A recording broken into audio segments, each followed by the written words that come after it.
Personal finances for parents can be one of the hardest things in the entire world because not only are you trying to get ahead for yourself, you're trying to get ahead of, the one to however many kids you have in your family.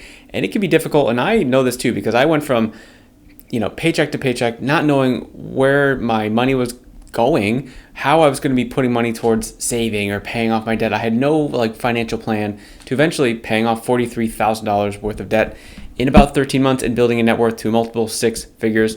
So in this video, what I actually wanted to do was share two lessons that I sort of thought through today, things that I actually uncovered when I was going on a long run, because I'm currently training for a half marathon. I'm a parent as well, so I go super early in the morning, but today it was so freaking hot. It was already 80 degrees at 5 a.m. What is happening? So I was going through, and currently half marathon, if you don't know, is 13.1 miles. So I'm kind of building my way up to it. Right now, today I did a 9-mile run. It sucked. So there are two lessons that I learned from this that apply to personal finances. So I'm hoping that you guys find this valuable. The first thing was around it was around mile 6. I started to feel horrific. I was like, oh my God, it's so hot. I'm going to die. It is brutal. And in my mind kept telling me okay, nope, just slow down, just stop, take a breath, take a breather. You deserve it. This was a tough run, whatever. So as I start to slow down to potentially maybe even stop, this other thing in my head just hits. And I was like, well, if you slow down or stop, this misery is going to last longer. Going to last longer, and that really kicked my ass into gear again to kind of keep going at the pace that I was going. And how that part translates to personal finances, sometimes we can get too comfortable or even bored or just feel oh, I'm just going to keep struggling, there's no sense in keep going, I just it is what it is, and you just accept it. But as parents, I just think we have a duty to continue to push forward, because we're not only, again, doing this stuff for us, we're doing it for our kids. And the lessons that we teach them, they're going to use in their life and then pass down to their kids and their families and generations but after us, right? So it's we have a duty to make sure that we continue to push no matter how hard it feels. And I finished this run faster today than I would have if I had stopped or slowed down.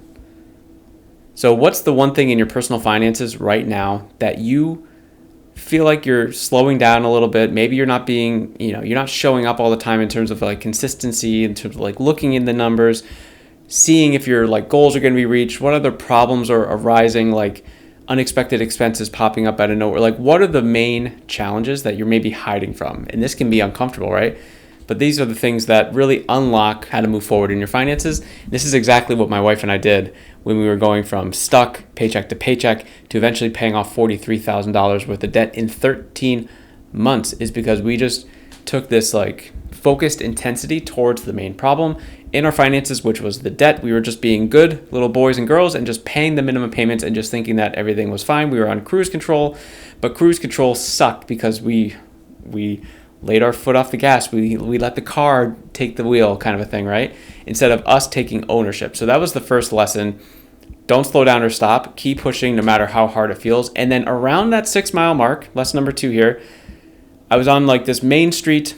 Some gentleman came out, in front. Maybe it was I don't know, a few hundred feet in front. Didn't see me, but he came in the main road and started running on the same road, in the same direction. And he was running in that direction for a couple miles. And it was actually the most beneficial thing, because at that 6-mile marker, like I said, I was exhausted, I was done, but then someone else showed up and now I had someone to chase. I had someone I could tell right away when he pulled into the main road that he was running faster than I was.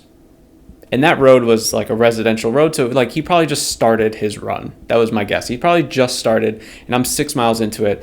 And I used him as motivation for 2 miles, because I gotta keep this guy in sight, I gotta keep him in sight. And I don't know why, it was just this silly competitive thing. Not that I was racing him or anything like that, but I think this applies really well to personal finances too, because it's we might not be able to do it all on our own.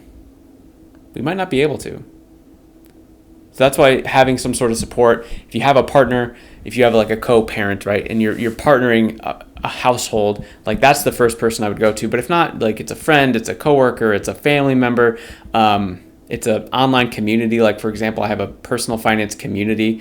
If you're interested in that, the link is on the homepage of my YouTube channel, by the way.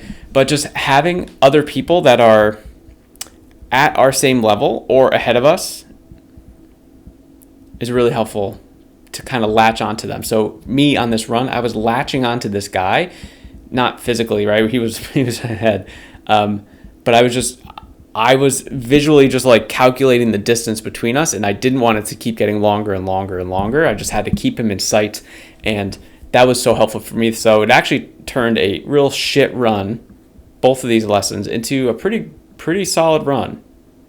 Now, the thing is, like, I'm not always going to have those two thoughts maybe, or that person's not going to dart out in the road at the right time. So then it's like, well, how do I fix all this by myself? How do I generate that sort of momentum, that sort of push myself? And that's where the hard part is. So it's like, if I just keep doing the reps, it will just inevitably get easier. But when the times are tough, we got to use what we got. So today, using what we got was just like finish this damn run. And then, okay, this gentleman here, he's running at a nice speed. Let me stick with him. So use what you got all the time. And yeah, I just really wanted to share that. I hope this video was helpful for someone out there who feels like they're struggling, a parent who feels like, all this stuff is happening and there's no way that they can get ahead.